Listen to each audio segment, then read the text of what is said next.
నమస్తే MR cable TV news కి స్వాగతం. నా పేరు రేవతి. ముందుగా ముఖ్యాంశాలు.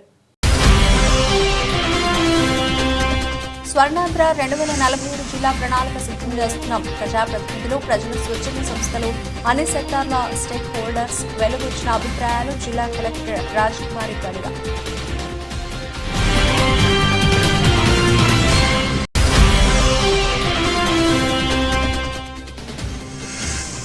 దసరా పండుగ సందర్భంగా ప్రత్యేక బస్సులు నడిపేందుకు 79 ప్రత్యేక సర్వీసులు. ప్రజా రవాణా జిల్లా అధికారి రజా సుల్తానా వెల్లడి.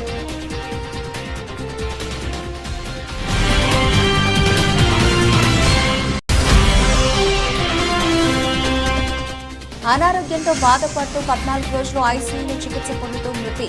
డబ్బు కట్టి మృతదేహాన్ని తీసుకుని వెళ్లమని ఆసుపత్రి యాజమాన్యం డిమాండ్ చేయడంతో రోడ్డెక్కారు బాధితులు.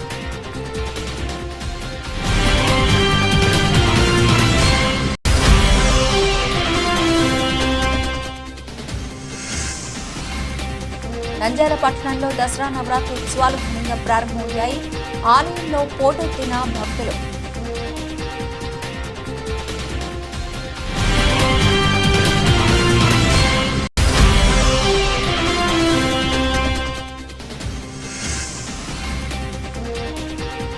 శ్రీరామకృష్ణ డిగ్రీ కళాశాల ఆధ్వర్యంలో నిరుద్యోగ యువతీ యువకులకు జాబ్ మేళా. రామకృష్ణ విద్యా సంస్థల చైర్మన్ డాక్టర్ రామకృష్ణారెడ్డి.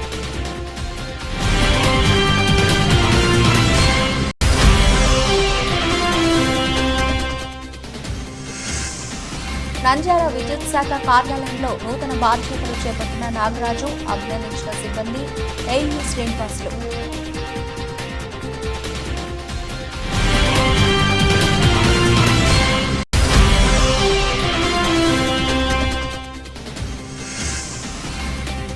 అహోబిలం లక్ష్మీ నరసింహస్వామి ఆలయంలో నవరాత్రి ఉత్సవాలు ఆరంభమయ్యాయి. ఉత్సవాల్లో భాగంగా తొలి రోజు దిగువ అహోబిలంలోని ఆలయ అభిషేకాలతో ప్రారంభం. నంద్యాల స్వర్ణాంధ్ర 2047 ప్రణాళికలో భాగంగా రాబోయే 23 సంవత్సరాల్లో నంద్యాల జిల్లా అన్ని రంగాల్లో అభివృద్ధి సాధించే దిశగా ప్రణాళిక రచన సిద్ధం చేస్తున్నామని జిల్లా కలెక్టర్ జి రాజకుమారి పేర్కొన్నారు. కలెక్టరేట్లోని సెంటనరీ హాల్లో స్వర్ణాంధ్ర 2047 జిల్లా దార్శనిక పత్ర ప్రణాళికపై అధికారులు, ప్రజాప్రతినిధులు, స్వచ్ఛంద సంస్థలు, వివిధ రంగాల స్టేక్ హోల్డర్స్లతో జిల్లా స్థాయి సమీక్ష నిర్వహించారు. Joint collector C Vishnucharan, DRO Padmaja, CPO Venugopal, ఇతర జిల్లా అధికారులు తదితరులు పాల్గొన్నారు. ఈ సందర్భంగా జిల్లా కలెక్టర్ జి రాజకుమారి మాట్లాడుతూ రాష్ట్ర ప్రభుత్వ ఆదేశాల మేరకు జిల్లాలో స్వర్ణాంధ్ర 2047 ప్రణాళిక నిమిత్తం జిల్లా స్థాయి ప్రణాళిక రూపొందిస్తున్న నేపథ్యంలో ప్రజలు, అన్ని సెక్టార్ల స్టేక్ హోల్డర్స్ భాగస్వాములే తమ సూచనలు, సలహాలు ఇవ్వాలని పిలుపునిచ్చారు. అన్ని గ్రామాల్లో గ్రామ సభలు నిర్వహించి ప్రజల నుండి అభిప్రాయాలు సేకరించి మండల స్థాయి ప్రణాళికలు సిద్ధం చేశామన్నారు. జిల్లాలో ఇప్పటివరకు 60,000 మందికి పైగా క్యూఆర్ కోడ్ స్కాన్ ద్వారా తమ యొక్క అభిప్రాయాలు పొందుపరిచారన్నారు. మానవ అభివృద్ధికి సంబంధించి ఆరోగ్యకరమైన జీవన విధానం, ఉన్నతమైన జీవన ప్రమాణాలు కలిగి ఉండడం, ఆనందంగా ఉండడం తదితర 6 పారామీటర్లను ఆధారం చేసుకుని ప్రపంచంలోని 193 దేశాలకు ర్యాంకింగ్ ఇస్తారని, ఇందులో భారతదేశానికి 134వ స్థానం ఉందన్నారు. స్వర్ణాంధ్ర 2047 లక్ష్య సాధనలో ప్రపంచంలోనే 3 అగ్రగామి దేశాల్లో భారతదేశం ఒకటిగా నిలపాలన్నదే ప్రభుత్వ ఆకాంక్ష అని ఆమె అన్నారు. మెడికల్ గా కానీ ఇంకా చాలా వరకు అందుబాటులో ఉండడం, మన జిల్లాలో నంద్యాలలో సెంటర్ కూడా చాలా అవసరం మేడం. జిల్లా కేంద్రంలో ఈ మత్తుకు బానిసై కానీ ఇతర కారణాల వల్ల సూసైడ్ చేసుకోవాలని ఆలోచన ఉన్న వాళ్ళకి కానీ ఇందులో స్వచ్ఛంద సంస్థలు కూడా భాగస్వామ్యం బాగుంటుంది. మనుషులు కూడా యాక్సిడెంట్ జరగదు. దాన్ని దాదాపు 10 ఎకరాలు ఉంది. దానిలో రైతులకు ఉపయోగపడే ఏ దానికైనా కూడా దాన్ని ఉపయోగించుకోవచ్చు. అలాగే మన జిల్లా కేంద్రానికి అవసరమయ్యేవి కూడా ఆ శాఖ ప్రభుత్వం తరఫున ఉపయోగించుకోవడము, అలాగే ఎక్కువ టూరిజము, తర్వాత మనకు ఈ ఆధ్యాత్మికంగా కూడా చాలా సౌకర్యాలు ఉన్నాయి. ముఖ్యమైన దాన్ని కూడా ఏర్పాటు చేస్తే పేద ప్రజలు చాలా మంది ఉన్నారు. రక్త కణాల మిషన్ కూడా ప్రభుత్వ ఆసుపత్రిలో ఏర్పాటు చేయాలని చెప్పేసి ఇండియన్ రెడ్ క్రాస్ సొసైటీ తరఫున అవకాశం ఇచ్చిన అందరికీ ధన్యవాదాలు తెలియజేస్తాం.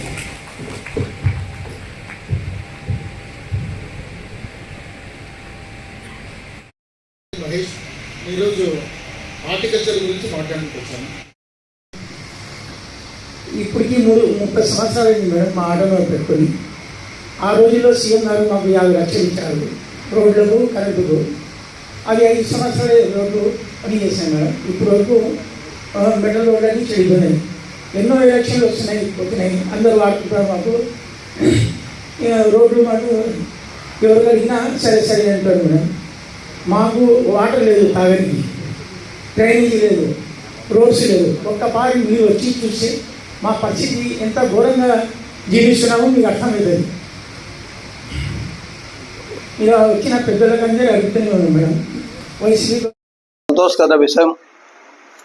మన జిల్లా ఎలా అభివృద్ధి చేయాలి, ఈ 5 సంవత్సరంలో మన జిల్లా ఏ రకంగా 2024 నుంచి 29 వరకు జిల్లాను అభివృద్ధి పదంలోకి తీసుకోవాలంటే మీ సలహాలు కావాలని కలెక్టర్ గారు కోరడం అనేది ఇంతవరకు చాలా సంతోషించిన విషయం. మరి ముఖ్యంగా మేడం చెప్పినట్టు మన కొన్ని వనరులు ఎవరికీ లేవు. మొత్తం ఆంధ్రప్రదేశ్లోనే నంద్యాలకు అన్ని రకాల వనరులు ఉన్నాయి. అయితే ఆ వనరులను ఉపయోగించుకోవడంలోనే అటు ప్రభుత్వాలు అయితేనేమి, ఇటు ఆఫీసర్లు అయితేనేమి, ఇటు ప్రజలైతేనేమి ఎవరు కూడా ముందుకు రాలేకపోతున్నారు. మరి ముఖ్యంగా మనకు వచ్చేసి ఫస్ట్ దాదాపు 9.5 lakh హెక్టేర్ ఏకర్స్ ఇక్కడ ల్యాండ్ ఉంది. అందులో దాదాపు 50% అగ్రికల్చర్ కింద ఉంది, 4 lakh హెక్టేర్ ఏకర్స్. మరి ఇన్కమ్ కూడా main income source of income కూడా అగ్రికల్చర్ మీద ఉంది ఇక్కడ. తర్వాత నెక్స్ట్ ఐటమ్ వచ్చేసి ఫుడ్ ప్రాసెసింగ్ మీద మనం డెవలప్ చేసుకుంటే మనకు తెలియకుండా వచ్చే ఇన్కమ్ ఏది ఫుడ్ ప్రాసెసింగ్ ఇండస్ట్రీ. కాబట్టి ఈరోజు ఆంధ్రప్రదేశ్కే ఫుడ్ ప్రాసెసింగ్ ఇండస్ట్రీ అనదర్ 5 yearsలో ఇన్కమ్ నెంబర్ 1 పొజిషన్లో ఫుడ్ ప్రాసెసింగ్ ఇండస్ట్రీ ముందుకు పోతుంది. ఎందుకంటే ఈవెన్ గుజరాత్ వాళ్ళు కూడా ఆంధ్రప్రదేశ్కి వచ్చి ఇక్కడ వాళ్ళు అసోసియేషన్ ఫామ్ చేసి వాళ్ళంత ముందు చూపులో ఉంటున్నారంటే. Programs, health education, health camps.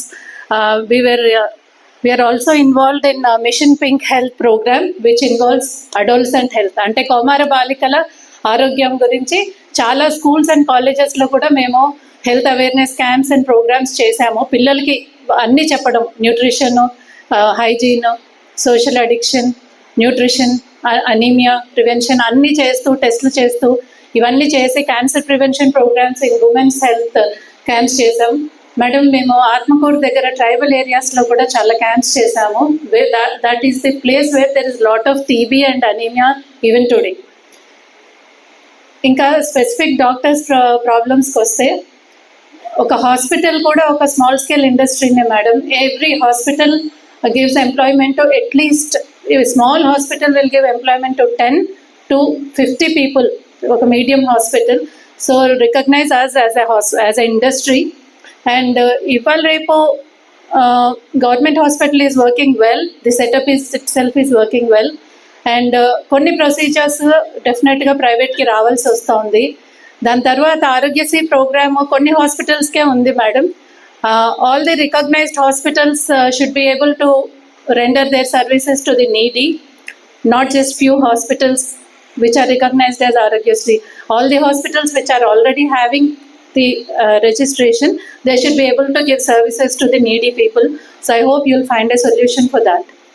And IMA in Nandyal is very active. We are Dasara పండుగ సందర్భంగా ప్రత్యేక బస్సులు నడిపేందుకు ఆర్టీసీ అధికారులు చర్యలు చేపట్టారు. ఈ నెల 8 నుంచి 11వ తేదీ వరకు 79 ప్రత్యేక సర్వీసులు నడపాలని నిర్ణయించారని జిల్లా ప్రజా రవాణా శాఖ అధికారి రజియా సుల్తానా పేర్కొన్నారు. ఈ సందర్భంగా కార్యాలయంలో ఏర్పాటు చేసిన విలేకరుల సమావేశంలో జిల్లా అధికారి రజియా సుల్తానా మాట్లాడుతూ దసరా పండుగ సందర్భంగా ప్రయాణికుల రద్దీకి అనుగుణంగా వీటిని తిప్పనున్నారు. ఆళ్లగడ్డ 11, ఆత్మకూరు 10, బనకానపల్లి 11, కోవలకుంట్ల 12, డోన్ 10, నంద్యాల డిపో పరిధిలో 25 ప్రత్యేక బస్సులు నడపనున్నారు. 40 ప్రయాణికుల ముందస్తు రిజర్వేషన్ చేసుకునే అవకాశం కల్పించారు. ఏపీఎస్ఆర్టీసీ ఆన్లైన్ రిజర్వేషన్ ద్వారా ముందస్తుగా టికెట్ తీసుకునే సదుపాయం కల్పించారు. వీటికి సాధారణ ఛార్జీలు ఉంటాయి. రద్దీకి అనుగుణంగా బెంగళూరు, విజయవాడకు బస్సులు నడుపుతారు. రాకపోకలకు కలిపి ఒకేసారి ముందస్తుగా రిజర్వేషన్ చేసుకుంటే ఛార్జీలో 10% రాయితీ ఉంటుంది అని దసరా సందర్భంగా నంద్యాల జిల్లాలో 79 ప్రత్యేక బస్సులు నడుపుతున్నామని తెలిపారు. దసరా పండుగకు ఆర్టీసీ వారు నంద్యాల డిస్ట్రిక్ట్ నుంచి వేరియస్ డిపోట్ నుంచి స్పెషల్స్ ఆపరేట్ చేయడం జరుగుతున్నది. మొత్తం వివిధ డెస్టినేషన్స్ అంటే ముఖ్యంగా హైదరాబాద్, విజయవాడ, తర్వాత బెంగళూరు, ఈ 3 ప్లేసెస్కి మేము స్పెషల్స్ ఆపరేట్ చేస్తున్నాము. టోటల్ 79 స్పెషల్స్ ప్లాన్ చేయడం జరిగింది. దీంట్లో ఆలగడ్డ 11, ఆత్మకూరు 10, బనగానపల్లి 11, డోన్ 10, కోయిలకుంట్ల 12, నంద్యాల 25 ఈ విధంగా సర్వీసెస్ ప్లాన్ చేయడం జరిగింది టెంటేటివ్గా. ఆల్రెడీ మియాపూరు, తర్వాత బిహెచ్ఎల్ వాటికి అందరికి కూడా రిజర్వేషన్ స్పెషల్స్ ఓపెన్ కూడా చేయడం జరిగిందండి. అదేవిధంగా డౌన్లో అంటే పండగ అయిన తర్వాత కూడా మళ్ళీ డౌన్ ట్రాఫిక్ క్లియర్ చేయడానికి కూడా స్పెషల్స్ ఆపరేట్ చేస్తాము. టోటల్ హైదరాబాద్ రూట్లో 84 బస్సెస్ ప్లాన్ చేస్తాము వివిధ డిపోల నుంచి పండగ తర్వాత. అలాగే బెంగళూరు రూట్లో 15, విజయవాడ రూట్లో 3, total 102 buses down traffic clear చేయడానికి కూడా ప్లాన్ చేయడం జరిగింది. ఈ సందర్భంగా ప్రయాణికులకు తెలియజేయడం ఏంటంటే అప్ అండ్ డౌన్ టికెట్స్ ఒకటేసారి చేసుకున్న వారికి 10% టికెట్ ఫేర్లో కన్సెషన్ ఉంటుంది. కాబట్టి ప్రయాణికులు అప్ అండ్ డౌన్ ట్రావెల్ ఒకటేసారి టికెట్స్ తీసుకోవాల్సిందిగా కోరుతున్నాను. మరి ఇంతే కాకుండా మనము ఈ స్పెషల్సే కాకుండా మనము అరుణాచలానికి కూడా ఎవ్రీ మంత్ అమావాస్య పౌర్ణమి రోజు ఒక బస్సు ఆపరేట్ చేస్తున్నాము. ఆ బస్సు కూడా మంచి స్పందన వస్తున్నది ప్రయాణికుల నుంచి. ప్రయాణికులు ఇంకా ఎక్కువ అవసరమైతే ఇంకొక అడిషనల్ స్పెషల్ బస్ కూడా ఆపరేట్ చేయడానికి సిద్ధంగా ఉన్నాము. అదే కాకుండా మనకి ఆర్టీసీలో కార్గో ఫెసిలిటీ కూడా మనకి అందుబాటులో ఉంది. మనం ఎక్కడి నుంచి అయినా ఈ మన డిపోస్ నుంచి వేరే ఆర్టీసీ బస్సెస్ ఉన్న ఏ ప్రదేశానికైనా మనము అత్యంత లీస్ట్ టైంలో మనము మన పార్సెల్స్ని ట్రాన్స్పోర్ట్ చేసుకోవచ్చు. సో పబ్లిక్ ఈ ఫెసిలిటీని కూడా యూజ్ చేసుకోవాల్సిందిగా కోరుతున్నాను. Thank you. అనారోగ్యంతో బాధపడుతూ 14 రోజులు ఐసీయూలో చికిత్స పొందుతూ మృతి చెందింది ఫాతిమా. డబ్బు కట్టి మృతదేహాన్ని తీసుకుని వెళ్లమని ఆసుపత్రి యాజమాన్యం డిమాండ్ చేయడంతో రోడ్డెక్కారు బాధితులు. నందమూరి నగర్ ప్రాంతానికి చెందిన ప్రభుత్వ ఆసుపత్రిలో డెలివరీ అయింది. కానీ అనారోగ్యంగా ఉండడంతో పద్మావతి నగర్లోని ఎంఎస్ఆర్ ఆసుపత్రిలో కుటుంబ సభ్యులు ఇన్ఫెక్షన్ వచ్చిందని ఆసుపత్రిలో 14 రోజులు ఐసీయూలో చికిత్స చేశారు వైద్యులు. కానీ ఆమె కోలుకోలేక మృతి చెందింది. వైద్య సేవలకు 3.30 లక్షల రూపాయలు బిల్లు వేసింది ఆసుపత్రి యాజమాన్యం. ఇందులో అడ్వాన్స్ 50,000 రూపాయలు పోగా మిగతా మొత్తంలో 80,000 రూపాయలు తగ్గించి 2 లక్షల రూపాయలు కట్టి మృతదేహాన్ని తీసుకుని వెళ్లవలసిందని యాజమాన్యం తెలిపింది. తమ వద్ద ఉన్న 50,000 రూపాయలు మాత్రమే ఇస్తామని బాధితులు కోరినా పట్టించుకోలేదు ఆసుపత్రి యాజమాన్యం. ఎంతో బాధితులు రోడ్డెక్కి ధర్నా చేశారు. పోలీసులు సర్ది చెప్పడానికి ప్రయత్నించినా పట్టించుకోలేదు. బాధితులు దాదాపు గంటసేపు తర్వాత ఆసుపత్రి యాజమాన్యాన్ని ఒప్పించి మృతదేహాన్ని అప్పగించడంతో వివాదం సద్దుమణిగింది.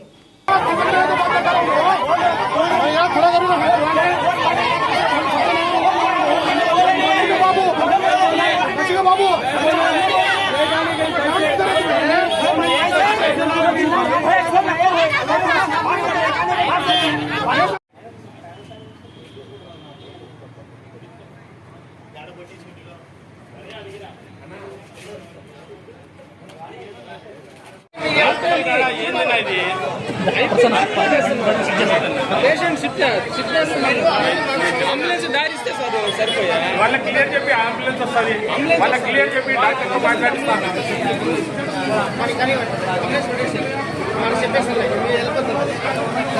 నువ్వు క్లియర్ చెప్పినా, నువ్వు క్లియర్ చెప్పి నీకు అంబులెన్స్ వస్తే ఎక్కించి పంపిస్తాం.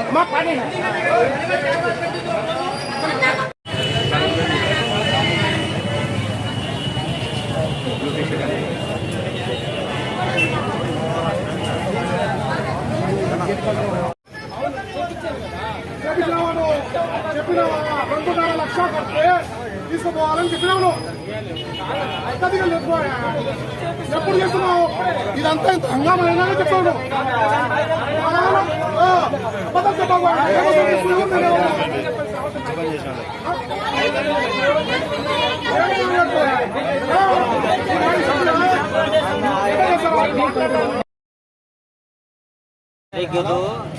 बच्चे को जहाँ छाना क्या बोली तो कर्नूल में क्या बोली कर्नूल ले आओ क्या बोली हमारा हाथ में होता वहाँ तो मैं निंदा ले आओ को बोली ना परमिट में दिखा रहा उनको, ना बोली ना परमिट में दिखा तो परमिट में दिखाई। एक दिन को 20,000 रुपये भाई खर्चा, एक दिन को 20,000 रुपये खर्चा। नहीं दिखा दी थी उन्होंने पीपा गाड़ी, सुबी गाड़ी, क्या बोलते नहीं असल उन्होंने। एक दिन के बाद क्या बोलते नहीं, हमारे भूल होती है, मेरे भांजी नो रोती है नो, हमारे खाना रोती है, सुबियाँ रोती है ना रोती है। तो भी क्या बोले ना उनको, लास्ट में क्या आएगा तो एक्स्ट्रा गाड़ी हो, पूरा बॉडी एक्स्ट्रा गाड़ी होता तुम्हारे बच्ची का ऑपरेशन करना उनको बोली ना, ऑपरेशन करे होता तुम्हें सुबिया संतामा करना उनको बोली ना, संतामा करे संतामा भी करी तो भी हो गया। वो करे हुआ था 20,000 का टाइम दी, वो 20,000 दड़ गया भी तो भी होगा भी, पैसे भंडाली भी लागा ना हजार भंडाली भी बात निकाली हो तो हाथ उठा ली मट्टा खत्म।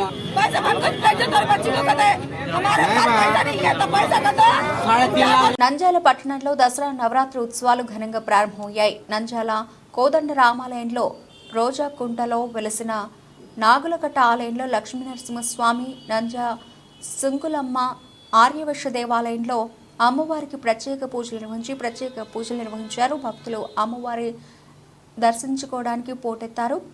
అదేవిధంగా శ్రీ కాళికాంబ దేవాలయంలో అమ్మవారిని బంగారు అలంకరణలో దర్శనమిచ్చారు.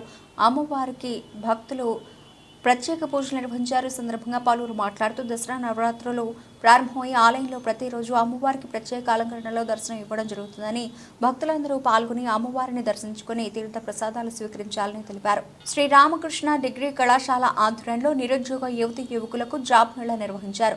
రామకృష్ణ విద్యా సంస్థల చైర్మన్ డాక్టర్ రామకృష్ణారెడ్డి వివేకానంద ఆడిటోరియంలో ఎంపికలో వివిధ ప్రాంతాల నుంచి సుమారు 245 మంది నిరుద్యోగ యువతీ యువకులు పాల్గొనడం జరిగిందని, వారికి మొదటగా గ్రూప్ డిస్కషన్, ఆ తదుపరి ఆన్లైన్ పరీక్ష నిర్వహించడం జరిగిందని తెలిపారు. దానిలో ఉత్తీర్ణులైన వారికి టెక్నికల్ రౌండ్ నిర్వహించడం జరిగిందని, టెక్నికల్ రౌండ్లో ఉత్తీర్ణులైన వారికి ఫైనల్ రౌండ్ నిర్వహించడం జరుగుతుందని కళాశాల చైర్మన్ డాక్టర్ జి రామకృష్ణారెడ్డి తెలియజేశారు. ఈ ఉద్యోగ మేళాలో ఎంపికైన వారికి పలు కంపెనీల్లో పనిచేయడానికి వారు అవకాశం కల్పించడం జరుగుతుందని, వీరికి 14,500 రూపాయలు వేతనంతో పాటుగా రవాణా సదుపాయం మరియు భోజన వసతి కూడా కల్పించడం జరుగుతుందని company senior HR manager Prashant తెలియజేశారు. ఇటువంటి ఇంటర్న్షిప్ డ్రైవ్లు మరియు జాబ్ మేళాలు రాబోయే కాలంలో మరిన్ని నిర్వహించి మారిన విద్యా విధానానికి అనుగుణంగా నిరుద్యోగ యువత యువకులకు మరియు విద్యార్థులకు ఉద్యోగ అవకాశాలు మరియు ఇంటర్న్షిప్లు కల్పించడమే కళాశాల ధ్యేయమని కళాశాల చైర్మన్ డాక్టర్ జి రామకృష్ణారెడ్డి తెలియజేశారు. అది మంచి American based organisation. Accounting side కొంతమంది అనుకోవచ్చు, నాకు అకౌంట్స్ రాదు కదా, నేను ఎట్లా దాంట్లో జాబ్లో జాయిన్ కావాలి, అవన్నీ కూడా వాళ్ళు ట్రైనింగ్లో నేర్పిస్తారు. మీకు ఉన్నటువంటి అకౌంటింగ్ నాలెడ్జ్ వాళ్ళకి ఎంతవరకు ఉపయోగపడుతుందో తెలియదు, కానీ మీరు వెళ్ళిన తర్వాత వాళ్ళకి అనుకూలంగా అకౌంటింగ్ నాలెడ్జ్ని ఎట్లా ఇంప్రూవ్ చేసుకోవాలి, accounting knowledge A type of knowledge వాళ్ళ ఆర్గనైజేషన్ ఉపయోగపడుతుంది అన్న దాని మీద వాళ్ళు ట్రైనింగ్ ఇచ్చి మిమ్మల్ని అందులో వర్క్ చేయించడం జరుగుతుంది. సో ఇందాక మీరు చెప్పినట్టుగా కేవలం ఏదో జాబ్ కావాలి కాబట్టి పోతున్నాం అనేటువంటి ఆలోచనతో కాకుండా మీ గ్రోత్ కోసం ముందుగా ఫస్ట్ మీ గ్రోత్ ఇంపార్టెంట్. మీ గ్రోత్ కోసం గ్రోత్ కావాలి అంటే మీరు వర్క్ చేసేటువంటి ఆర్గనైజేషన్ మీద మీకు ఫస్ట్ నమ్మకం ఏర్పడాలి. ఆ తర్వాత ఆర్గనైజేషన్ ద్వారా నేను డెవలప్ కావడానికి అవకాశాలు ఉన్నటువంటి భావన మీద రావాలి. ఆ తర్వాత 100% కమిట్మెంట్ తోటి మీరు వర్క్ చేసేటువంటి పరిస్థితిలో ఉండాలి. వాళ్ళేమో బ్యూటిఫుల్ ఎన్విరాన్మెంట్ని ఇస్తున్నారు, నైట్ షిఫ్ట్లో అయినా కూడాను మంచిగా మీకు భోజనాలు అరేంజ్ చేయడం, ట్రాన్స్పోర్టేషన్ ఇవ్వటం, మీ లివింగ్ కండిషన్స్ అన్నింటినీ కూడా చాలా మీరు హ్యాపీగా పనిచేయడానికి కావాల్సిన ఎన్విరాన్మెంట్ వాళ్ళు క్రియేట్ చేస్తారు. సో మీరేం చేయాలి, వాళ్ళని హ్యాపీగా ఉండడానికి మీరు ప్రయత్నం చేయాలి. సో మీ వర్క్ కమిట్మెంట్ అనేటువంటిది బాగుండాలి. కాస్త అక్కడెక్కడ ఒక్కోసారి మనకి వర్క్ చేసినప్పుడు కొన్ని ఇబ్బందులు ఏర్పడతాయి. ఎక్కడైనా లైఫ్లో ఇబ్బందులు అనేటువంటివి ఏర్పడతాయి. ఆ ఇబ్బందులు మనం ఫేస్ చేయగలిగితేనే ముందుకెళ్ళగలుగుతాం. భయపడి పారిపోతే భయపడి పారిపోతూ ఉంటారు, పిరికిబందులుగా తయారైపోతారు. మీరు పిరికిబందులు అయితే కాదు కదా, ధైర్యం ఉన్న వాళ్ళే కదా. కాబట్టి హ్యాపీగా ఈరోజు ఇంటర్వ్యూ ఫేస్ చేయండి, మీ పర్ఫార్మెన్స్ చూపించండి. ఓకే, తర్వాత సెలక్షన్కి ట్రై చేయండి. ఇక్కడ ఉన్నటువంటి పెద్దవాళ్ళంతా కూడా మీకు హెల్ప్ చేయడానికి వచ్చారు. మిమ్మల్ని ఏమైనా ఇబ్బంది పెట్టే పరిస్థితి అయితే కాదు. సో దీన్ని అర్థం చేసుకోండి. బీ హ్యాపీగా ఇంటర్వ్యూ ఫేస్ చేయండి, హ్యాపీగా జాయిన్ అవ్వండి, లైఫ్ హ్యాపీగా లీడ్ చేయండి. నంద్యాల విద్యుత్ శాఖ కార్యాలయంలో సాధారణ బదిలీలో భాగంగా బండి ఆత్మకూరు సంతజుట్టు గ్రామంలో పనిచేస్తున్న assistant linemen Nagaraju Nandyal rural విద్యుత్ శాఖ కార్యాలయానికి బదిలీ కావడంతో రూరల్ విద్యుత్ కార్యాలయం ఏఈ శ్రీనివాసులు నాగరాజులు అభినందించారు. అదేవిధంగా సిబ్బంది ఘనంగా సత్కరించారు. ఈ సందర్భంగా ఏఈ నాగరాజు మాట్లాడుతూ విద్యుత్ శాఖలో కొన్ని రోజుల నుంచి బదిలీలు కొనసాగుతున్నాయని, వాటిలో భాగంగా ఈరోజు బండి ఆత్మకూరు సంత చుట్టూ నుండి నంద్యాల రూరల్కు రావడం జరిగిందని, అదేవిధంగా విద్యుత్ శాఖలో పనిచేస్తున్న ప్రతి ఒక్కరూ ప్రజలకు విద్యుత్ సమస్యలు వస్తే వారికి పరిష్కారం కోసం అందుబాటులో ఉండాలని తెలిపారు.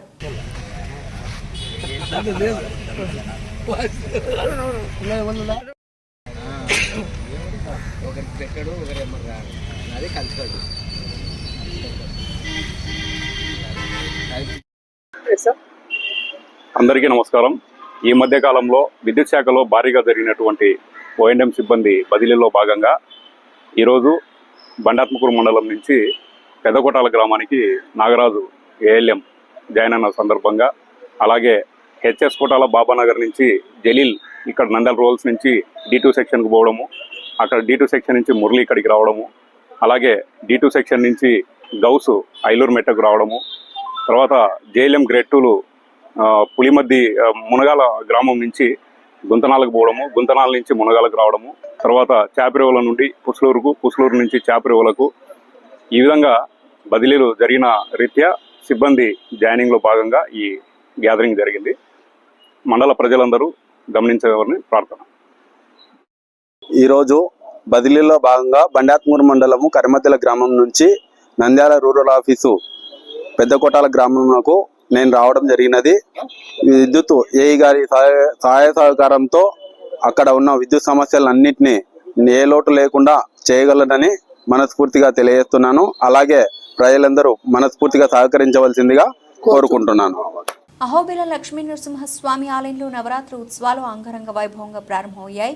ఉత్సవాల్లో భాగంగా తొలి రోజు దిగువ అహోబిలంలోని ఆలయ ముఖద్వార మండపంలో ప్రహ్లాద వరద స్వామి, శ్రీదేవి, భూదేవి అమ్మవార్ల ఉత్సవ మూర్తులను కొలువుంచి పంచామృతాలతో అభిషేకం జరిపారు. ప్రత్యేకంగా అలంకరించి భక్తులకు దర్శనం కల్పించారు. సాయంత్రం అమృతవల్లిని విశేషంగా అలంకరించి పల్లకిపై కొలువు తీర్చి తిరువీధిలో ఊరేగించారు. ఆలయ ప్రధాన అర్చకుడు కిడాంబి వేణుగోపాలన్, మణియార్ సౌమ్యనారాయణన్ ఆధ్వర్యంలో ఉత్సవాలు నిర్వహించారు.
సంచాత భూమా కాళింది కాంతి గాలి కలయతు వపుష కాళిమా కైఠవారే పక్షీంద్రం పోత్రి సమ్యం జలనిధితనయా సంహితం యోగ సంఖ్యం పారంచం క్షేత్రవర్యం.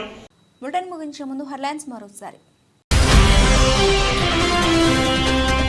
స్వర్ణాంధ్ర 2047 జిల్లా ప్రణాళిక సిద్ధం చేస్తున్నాం. ప్రజాప్రతినిధులు, ప్రజలు, స్వచ్ఛంద సంస్థలు, అన్ని సెక్టార్ల స్టేక్ హోల్డర్స్ వెలువచ్చిన అభిప్రాయాలు జిల్లా కలెక్టర్ రాజకుమారి గడిగా.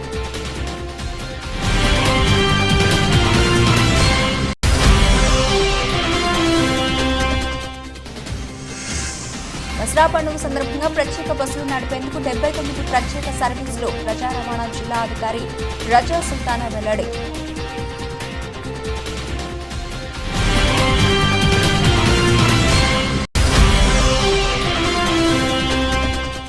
అనారోగ్యంతో బాధపడుతూ 14 రోజులు ఐసీయూలో చికిత్స పొందుతూ మృతి. డబ్బు కట్టి మృతదేహాన్ని తీసుకుని వెళ్లమని ఆసుపత్రి యాజమాన్యం డిమాండ్ చేయడంతో రోడ్డెక్కారు బాధితులు.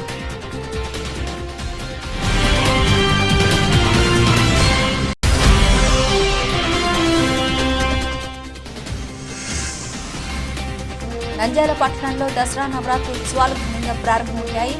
ఆలయంలో పోటెత్తిన భక్తులు.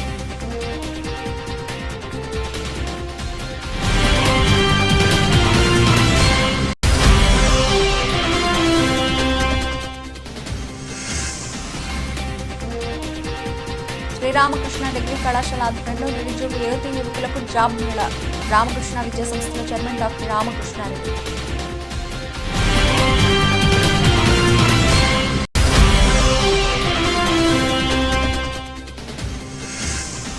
నంద్యాల విద్యుత్ శాఖ కార్యాలయంలో నూతన బాధ్యతలు చేపట్టిన నాగరాజు, అభినందించిన సిబ్బంది, ఏయూ శ్రీనివాసులు.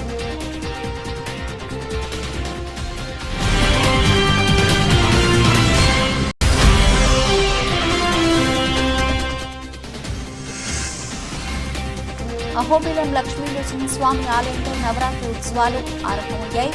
ఉత్సవాల్లో భాగంగా తొలి రోజు దిగువ అహోబిలంలోని ఆలయ అభిషేకాలతో ప్రారంభం. ఇవి ఇప్పుడు నవల్సిన అప్డేట్స్. మరిన్ని అప్డేట్స్తో మళ్ళీ కలుద్దాం. అంతవరకు సెలవు. నమస్తే.